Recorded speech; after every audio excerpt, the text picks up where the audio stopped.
दिल्ली के Lal Qila metro station के gate number 1 के पास चलती कार में सोमवार शाम 6:52 पर एक जबरदस्त धमाका हुआ, जिसमें 11 लोगों से भी ज्यादा के मारे जाने की खबर आ रही है। ब्लास्ट में कई लोग घायल हुए हैं। ब्लास्ट से ठीक पहले का सीसीटीवी फुटेज भी सामने आ गया, जिसमें एक सफेद रंग की i20 कार पार्किंग से निकलती हुई देखी गई। इसमें आतंकी डॉक्टर मोहम्मद उमर के होने का शक है। पिछले दिन जम्मू कश्मीर पुलिस ने हरियाणा के फरीदाबाद से लखनऊ तक अभियान चलाकर 2900 केजी विस्फोटक जब्त किया। इस कार्रवाई में फरीदाबाद से डॉक्टर मुजम्मिल शकील और लखनऊ से महिला डॉक्टर शाहीन शाहिद को गिरफ्तार किया गया था। सुरक्षा एजेंसियों ने आत्मघाती हमले के एंगल से जांच शुरू कर दी है। मौके से आरडीएक्स के सबूत हालांकि अभी तक नहीं मिले। सुरक्षा एजेंसियां जांच कर रही। वे दमोह में राष्ट्रीय मानव अधिकार आयोग के सदस्य प्रियंका नुंगो स्वदेशी मेला कार्यक्रम में शामिल हुए। इस दौरान उन्होंने वाल्मीकि बस्ती में प्रेस कॉन्फ्रेंस कर जिला प्रशासन और पुलिस पर गंभीर आरोप लगाए। कनुंगो ने कहा कि मिशनरी अस्पतालों के कैथ लैब में फर्जी डॉक्टर के ऑपरेशन से 7 लोगों की जान चली गई, लेकिन पुलिस ने सही एफआईआर दर्ज नहीं की और मृतकों के नाम तक शामिल नहीं किए। गोवा में 56वें अंतर्राष्ट्रीय फिल्म महोत्सव की तैयारियां जोरों शोरों से चल रही हैं। मुख्यमंत्री डॉक्टर प्रमोद सावंत ने घोषणा की है कि यह प्रतिष्ठित आयोजन 20 नवंबर 2025 को एक भव्य परेड के साथ शुरू होगा। परेड ओल्ड सेक्रेटेरिएट से कला अकादमी तक जाएगा। इसमें गोवा की समृद्ध संस्कृति और परंपराओं की झलक देखने को मिलेगी। इंदौर नगर निगम पार्षद अनवर कादरी की पार्षदी समाप्त कर उन्हें 5 सालों तक के चुनाव लड़ने से अयोग्य घोषित कर दिया गया है। संभागीय आयुक्त ने कार्रवाई कादरी पर लगे गंभीर आरोपों के आधार पर की। महापौर पुष्यमित्र भार्गव ने बताया कि कादरी पर देश विरोधी गतिविधियों में शामिल होने, लव जिहाद जैसे मामलों में फंडिंग करने और निगम की छवि धूमिल करने के आरोप लगे हैं। जांच में साक्ष्य मिलने के बाद ये कार्रवाई।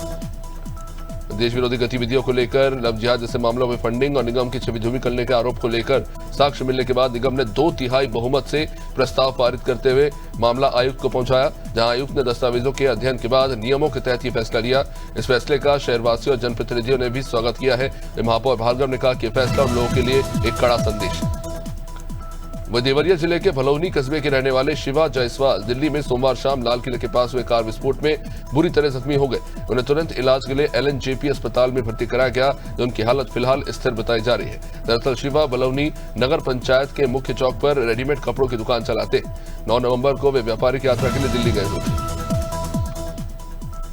दिल्ली के लाल किले के पास हुए कार विस्फोट को लेकर प्रधानमंत्री मोदी ने कड़ी प्रतिक्रिया दी है। उन्होंने कहा कि इस दर्दनाक घटना के जिम्मेदार लोगों को किसी भी हालत में बख्शा नहीं जाएगा और उन्हें जल्द से जल्द न्याय के कटघरे में लाया जाएगा। आपको बता दें, प्रधानमंत्री मोदी 2 दिवसीय भूटान दौरे पर हैं। इस दौरान उन्होंने कहा कि आज वे बहुत दुखी मन से कहने आए हैं। दिल्ली के लाल किला मेट्रो स्टेशन के गेट नंबर 1 के पास चलती कार में विस्फोट को लेकर तमाम अटकलें आ रही हैं। इन सबके बीच में बताया जा रहा है कि संख्या मरने वालों की बढ़ रही है। ब्लास्ट में अभी तक 24 लोग घायल बताए जा रहे थे। 8 से बढ़कर ये संख्या अब 12 के पार जा चुकी है। एक सीसीटीवी फुटेज भी मिला है, जिसको लेकर भी जांच चल रही है और ये अंदाजा लगाया जा रहा है कि ये कार में बैठा हुआ शख्स दरअसल डॉक्टर मोहम्मद उमर है। हरदा के ग्राम मर्दानपुर में बीजेपी के पूर्व जिलाध्यक्ष अमर सिंह मीणा के बेटे नितिन मीणा से शराब के नशे में जमकर उत्पात मचाया। ग्रामीणों के मुताबिक नितिन ने पंचायत भवन में रखी कुर्सियां और सीसीटीवी कैमरे तक तोड़ दी। साथ ही ग्राम सरपंच सुनील मीणा और उनके पिता को गालियां देकर जान से मारने की धमकी दी। अब बताया जा रहा है कि आरोपी पहले भी कई विवादित घटनाओं में शामिल रह चुका है।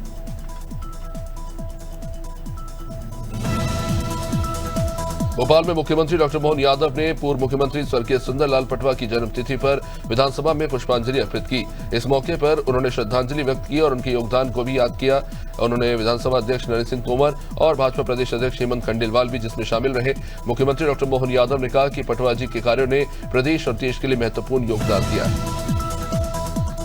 भोपाल जिले के बैरसिया में पार्वती नदी पर बना 1976 का पुराना पुल अब जर्जर होकर ग्रामीणों के लिए ही संकट बन गया है। बीते 8 से 10 महीनों में पुल बंद होने से बैरसिया, नजीराबाद और आसपास के सैकड़ों गांवों का संपर्क नरसिंहगढ़ और ब्यावरा ऐसे इलाकों से कट गया है। अब इस परेशानी से त्रस्त ग्रामीणों ने भूख हड़ताल और जल सत्याग्रह शुरू किया और SDM आशुतोष शर्मा को ज्ञापन सौंपा।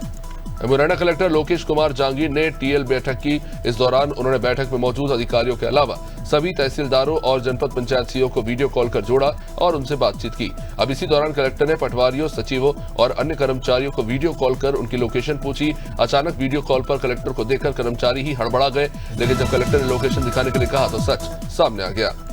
छत्तीसगढ़ के सक्ती जिले के किरदा गांव में प्रस्तावित नई शासकीय शराब दुकान का ग्रामीणों ने जबरदस्त विरोध किया। ग्रामीणों का कहना है कि शराब दुकान खोलने से युवाओं और बच्चों पर बुरा असर पड़ेगा और गांव का माहौल बिगड़ भी सकता है। अब इसी के विरोध को लेकर बड़ी संख्या में ग्रामीण एसपी ऑफिस पहुंच गए और अतिरिक्त पुलिस अधीक्षक हरीश कुमार यादव को एक ज्ञापन सौंपा। दिल्ली में धमाके के बाद उत्तर प्रदेश में सुरक्षा एजेंसियां पूरी तरह से अलर्ट है। फतेहपुर, मथुरा, गोवर्धन, कुशीनगर, मऊ और सीतापुर सहित कई जिलों में पुलिस ने रेलवे स्टेशन, बस अड्डे, मंदिर परिसर और भीड़भाड़ वाले स्थानों पर सघन चेकिंग अभियान चलाया। मथुरा में श्री कृष्ण जन्मभूमि और गोवर्धन के प्रमुख मंदिरों पर सुरक्षा बढ़ा दी गई, जबकि फतेहपुर और कुशीनगर में डीएसपी क्राइम और स्थानीय पुलिस ने जांच की। दिल्ली के लाल किले के हुए धमाके के बाद उत्तर प्रदेश की सुरक्षा एजेंसियां हाई अलर्ट पर है। अलीगढ़, अमरोहा, बरेली से लेकर बांदा, भदोही और बुलंदशहर समेत कई जिलों में पुलिस प्रशासन अलर्ट मोड पर दिखाई दे रहा है। अलीगढ़ में इस बीच रेलवे स्टेशन पर और आरपीएफ और डॉग स्क्वाड की संयुक्त टीम चेकिंग करती हुई नजर आई। अमरोहा में एसपी अमित कुमार आनंद ने खुद ट्रेनों की जांच की। डिडवाना में कस्टोडियन जमीनों को सरकारी घोषित करने के विरोध में किसानों का गुस्सा फूट पड़ा है। जिला मुख्यालय पर सैकड़ों किसानों ने महापड़ाव डालकर सरकार के खिलाफ विरोध प्रदर्शन किया। धरने में विधायक मुकेश भाकर, जाकिर हुसैन गिसावत और चेतन डूडी सहित कई नेता शामिल हुए। इन किसानों ने आरोप लगाया कि सरकार जबरन उनकी पुश्तैनी जमीन उनसे छीन रही। और दिल्ली में धमाके के बाद फतेहपुर पुलिस अलर्ट है। जिले के टोल प्लाजा पर दिल्ली की ओर से आने वाले तमाम वाहनों की सख्ती से निगरानी की जा रही है, चेकिंग हो रही है। पुलिस फोर्स और टोल कर्मी मिलकर बाहरी प्रांतों की गाड़ियों की गहन जांच में जुटे हुए हैं। अलर्ट के चलते जिले के सभी एंट्री पॉइंट पर निगरानी बढ़ा दी गई। रेलवे स्टेशन, बस अड्डे और भीड़भाड़ वाले इलाकों में डीएसपी की मौजूदगी में सघन चेकिंग अभियान चला।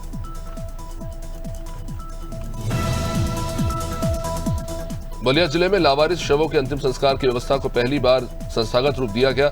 देवा श्रम संस्थान ने मानवीय जिम्मेदारी को अपने हाथों में लेते हुए परिवहन मंत्री दयाशंकर सिंह ने खुद अंतिम संस्कार में शामिल हुए और अंत्येष्टि कराई। मंत्री दयाशंकर ने बेसहारा शवों को सम्मानजनक विदाई के लिए सामाजिक और मानवता से जुड़ी महत्वपूर्ण पहल बताया।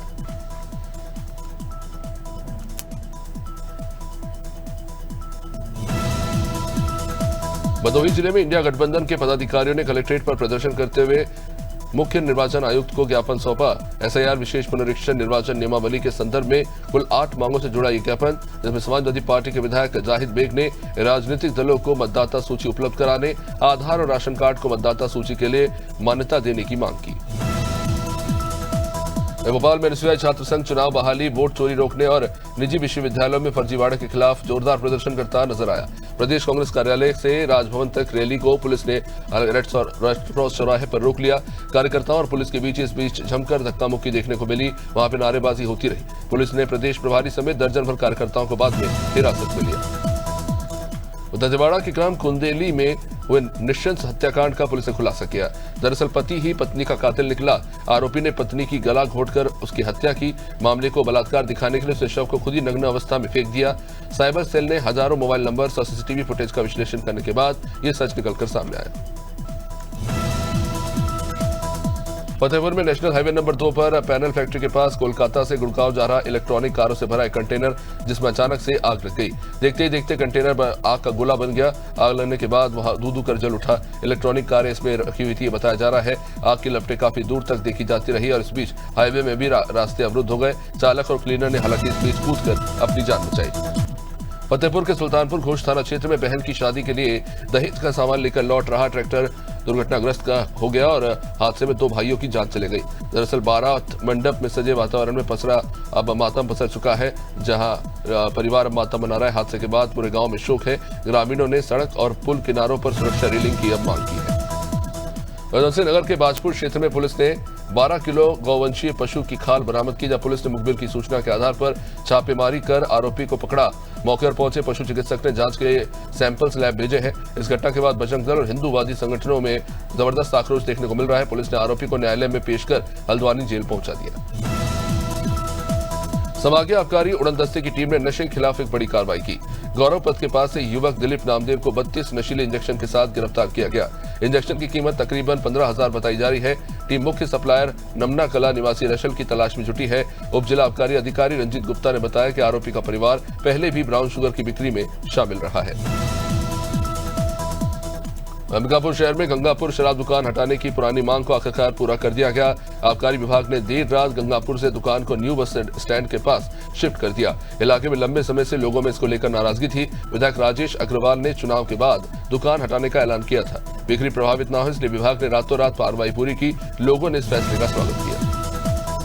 वारिसगंज के जामो रोड स्थित प्रताप किराना स्टोर में शॉर्ट सर्किट से जबरदस्त आग लगी। आग की लपटें उठते ही क्षेत्र में अफरा तफरी मच गई। लोगों ने तुरंत फायर ब्रिगेड को सूचना दी, जहां टीम ने कड़ी मशक्कत के बाद आग पर काबू पाया। इस हादसे में लाखों का नुकसान हुआ है। दुकान में रखे खाद्य सामग्री पूरी तरह से जलकर बर्बाद हो गई। बाद में पहुंची पुलिस ने घटना की जांच शुरू की। डबरा के बेलगाड़ा गांव में जमीन विवाद खूनी संघर्ष में तब्दील हो गया। चंद्रभान मीना और केदार रावत के बीच पुरानी रंजिश के चलते दोनों पक्ष आपस में भिड़ गए। लाठी और कुल्हाड़ियां एक दूसरे पर चलाने से काफी सारे लोग घायल हो गए। एडवोकेट चंद्रभान मीना गंभीर रूप से इसमें जख्मी हुए हैं और उनके पिता को एम्बुलेंस से अस्पताल लाना पड़ा। पुलिस ने मौके का निरीक्षण किया है, जांच जारी है और साक्ष्य जुटाए जा रहे हैं। सुल्तानपुर घोष थाना क्षेत्र के गरगुरसराय गांव में खेत की मेड़ जोतने को लेकर विवाद बढ़ गया। महिला किसान सहित 3 लोगों को दबंग पड़ोसियों ने लाठियों से पीट दिया। वीडियो काफी तेजी से सोशल मीडिया पर वायरल हो गया। इसमें महिला पर 2 महिलाएं हमला करती हुई नजर आई। वृद्ध किसान और एक अन्य को भी मारपीट कर घायल किया गया। वीडियो में लोग बचाने की गुहार लगाते दिखे। पुलिस अब इस वीडियो के आधार पर जांच कर रही है। फतेहपुर के खागा स्थित हरदो सीसीएससी अस्पताल में मरीज से ही बदसलूकी हो गई। दीपक बेस नाम का युवक इलाज कराने पहुंचा तो डॉक्टर जीतेंद्र ने जांच बाहर से कराने के लिए कह दिया। विरोध करने पर डॉक्टर ने पर्ची फाड़ दी और युवक को भी बाहर जाने के लिए कह दिया। इन सबसे तमतमाए युवक ने अस्पताल का एक स्टिंग ऑपरेशन कर भ्रष्टाचार के सबूत इकट्ठा किए। युवक ने अधीक्षक डॉक्टर सरल सोनी पर भ्रष्टाचार के आरोप लगाए। फतेहपुर कलेक्ट्रेट परिसर में राष्ट्रवादी पार्टी ने जोरदार प्रदर्शन किया। जिला अध्यक्ष राजकिशोर सिंह के नेतृत्व में कार्यकर्ताओं ने मुख्यमंत्री को संबोधित एक 10 सूत्रीय ज्ञापन सौंपा। उन्होंने सड़क निर्माण, खाद की कालाबाजारी, छुट्टा पशुओं की समस्या और बिजली लाइन की कमी जैसे तमाम मुद्दे उठाए और पार्टी ने चेतावनी दी, अगर समस्याओं का समाधान 1 हफ्ते में नहीं हुआ तो बड़ा आंदोलन होगा। फतेहपुर स्थापना दिवस पर खागा तहसील के गुरसेंडी गांव में विशेष आयोजन हुआ। निष्पक्ष देव विद्या मंदिर इंटर कॉलेज में विद्यार्थियों ने मानव श्रृंखला बनाकर 199 लिखा। इस कार्यक्रम में बुंदेलखंड राष्ट्र समिति के राष्ट्रीय अध्यक्ष प्रवीण पांडे ने छात्रों को जिले की सांस्कृतिक और ऐतिहासिक धरोहरों के संरक्षण का संकल्प दिलाया। उन्होंने कहा कि फतेहपुर की ये पावन धरती देवबाप की गौरवशाली विरासत समेटे है। वहीं शिकोहाबाद थाना क्षेत्र के हेवतपुर कारखा गांव में भयानक धमाका हुआ। पटाखों से भरे घर में अचानक से विस्फोट से लेंटर ढह गया। हादसे में मकान मालिक जलालुद्दीन की मौके पर ही मौत हो गई। धमाके की आवाज से पूरा गांव दहल गया। आग लगने से मकान मलबे में तब्दील हो गया। पुलिस और दमकल की गाड़ियां बाद में पहुंची। गंज बसोदा में संजय गांधी स्मृति महाविद्यालय खेल मैदान में सांसद खेल महोत्सव का शुभारंभ हुआ। इस कार्यक्रम में विधायक हरि सिंह रघुवंशी और अन्य गणमान्य लोग मौजूद रहे। रस्साकशी और चम्मच रेस में खिलाड़ियों ने उत्साहपूर्वक भाग लिया। साक्षी रेखवार, शिवानी, कनक कुमारी और आंचल अहिरवार ने अव्वल स्थान हासिल किया। जय भवानी टीम ने रस्साकशी जीती। विजेताओं को समापन समारोह में सम्मानित किया। हरदोई के बेहंदर ब्लॉक के सेतपुर गांव में पहली बार सेतपुर मिलन उत्सव 2025 का आयोजन हुआ। वर्षों बाद मुंबई, दिल्ली, लखनऊ और पुणे में बसे प्रवासी ग्रामीणों ने एक साथ मिलकर बचपन की यादें ताजा की। कार्यक्रम के सूत्रधार रहे प्रसिद्ध हास्य कवि सर्वेश अस्थाना। आयोजन में विनोद शुक्ला और गौरव सहित कई लोगों ने सहयोग किया। करीब 300 ग्रामीणों ने इसमें भाग लिया। इंदौर के राउ थाना क्षेत्र में अजंता सैंडविच नाम की दुकान पर मारपीट का एक वीडियो काफी वायरल हो रहा है। घटना में लकी नाम के युवक से अनिकेत और अनुज ने पुराने विवाद को लेकर हाथापाई की। पूरी बात वहां दुकान में लगे सीसीटीवी कैमरे में कैद हो गई। जब पुलिस ने वीडियो के आधार पर दोनों आरोपियों के खिलाफ केस दर्ज किया है। प्रारंभिक जांच में विवाद दरअसल पुराना बताया जा रहा है। जबलपुर रेलवे स्टेशन पर ट्रेन वेंडर द्वारा यात्री से मारपीट का वीडियो वायरल हो गया।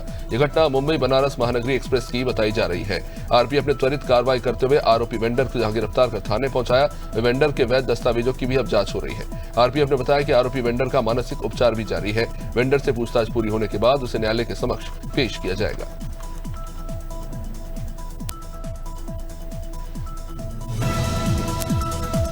गढ़ा थाना क्षेत्र में शराबी कार सवार युवकों ने एक युवक की जमकर पिटाई कर दी। युवक की ऑटो लापरवाही से दरअसल कार में टकरा गई। अब इसके बाद कार सवार युवकों ने राहगीर को रोककर मारा। यह घटना 6 दिन पुरानी हालांकि बताई जा रही है। वीडियो बाद में सोशल मीडिया पर वायरल हो गया। पुलिस ने वीडियो के सामने आने के बाद एफआईआर दर्ज कर जांच शुरू कर दी है।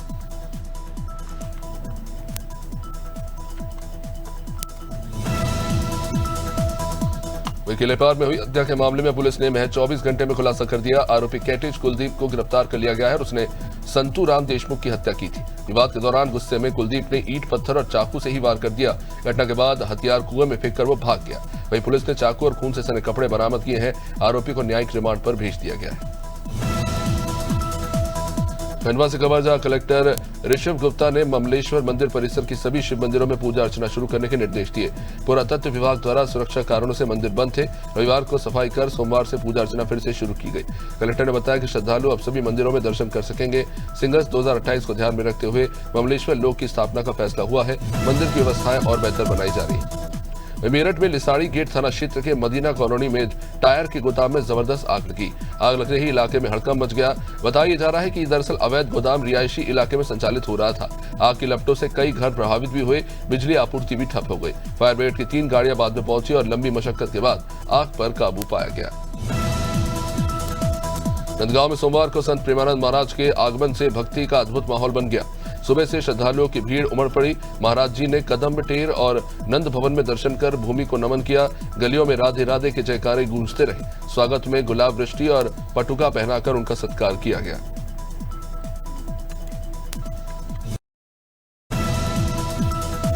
नीमच में लौह पुरुष सरदार वल्लभ भाई पटेल की 150वीं जयंती पर सरदार एट 150 यूनिटी मार्च का आयोजन हुआ। धनेरिया कला से शुरू हुई पदयात्रा में सांसद सुधीर गुप्ता से लेकर विधायक ओम प्रकाश सकलेचा समेत हजारों लोग शामिल हुए। एनसीसी स्काउट्स और विभिन्न सामाजिक संगठनों ने भी इसमें साथ दिया।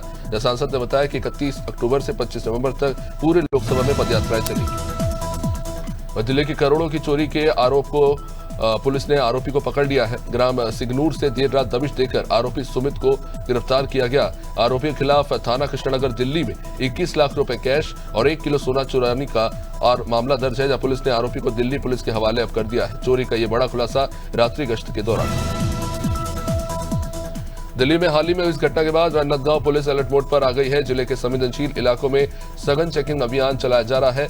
बीडीएस टीम और डॉग स्क्वाड रेलवे स्टेशन से लेकर बस स्टैंड और भीड़भाड़ वाले क्षेत्रों में जाकर जांच कर रही है। सीमावर्ती थानों में वाहनों की भी सघन जांच चल रही है। एसपी अंकिता ने पेट्रोलिंग और निगरानी बढ़ाने के निर्देश दिए। शहडोल जिले के देवलोम थाना क्षेत्र में सरकारी राशन दुकान में बड़ी चोरी हुई। दरी नंबर 2 गांव में अज्ञात चोरों ने रात में कुछ 100 क्विंटल से भी ज्यादा अनाज चुरा लिया। सेल्समैन मनोज त्रिपाठी ने बताया कि दुकान पहुंचने पर उसे ताला टूटा हुआ मिला और गेहूं चावल गायब। चोरी हुआ अनाज लगभग 3 लाख का बताया जा रहा है। पुलिस ने शिकायत के आधार पर जांच शुरू कर दी है। संत कबीरनगर के खलीलाबाद नगर पालिका में सोमवार को हंगामा मच गया। करीब 25 सभासदों ने अध्यक्ष जगत जायसवाल के खिलाफ धरना प्रदर्शन किया। आरोप लगाया कि 3 साल में उनके वार्डों में कोई विकास कार्य नहीं हुआ। नाराज सभासदों ने कार्यालय परिसर में ही नारेबाजी शुरू कर दी। उन्होंने चेतावनी दी कि जब तक अधिकारी या चेयरमैन वार्ता नहीं करेंगे तब तक धरना जारी रहेगा। सिलवानी के देवरी मढ़िया और आसपास के और गांव के किसानों को बड़ा नुकसान हुआ है। किसानों का आरोप है कि हाइब्रिड धान किस्म 8433 क्रांति का बीज खराब निकला है। इससे फसल का 75% हिस्सा ही बर्बाद हो गया। किसानों ने बताया कि बीज स्थानीय डीलरों से तो खरीदा गया था। फसल में मिलावट और वाइपन रोग जैसी स्थिति पैदा हो गई। करीब 150 एकड़ जमीन की फसल पूरी तरह चौपट हो गई। किसानों ने कंपनी पर अब कार्रवाई की मांग की है। थराली में खाद्यान्न इंस्पेक्टर द्वारा अभद्र भाषा के इस्तेमाल का मामला सामने आ गया। पृथ्वी सिंह नेगी ने उप जिलाधिकारी अबरार अहमद के माध्यम से जिला अधिकारी को एक शिकायत पत्र भेजा है। उनका आरोप है कि इंस्पेक्टर संजय कुमार ने फोन पर गाली गलौज की। नेगी ने मामला तहसील दिवस में भी उठाया था। उन्होंने जल्द कार्रवाई की मांग की है। चेतावनी दी है कि अगर कार्रवाई नहीं हुई तो वह तहसील परिसर में अनशन शुरू कर देंगे।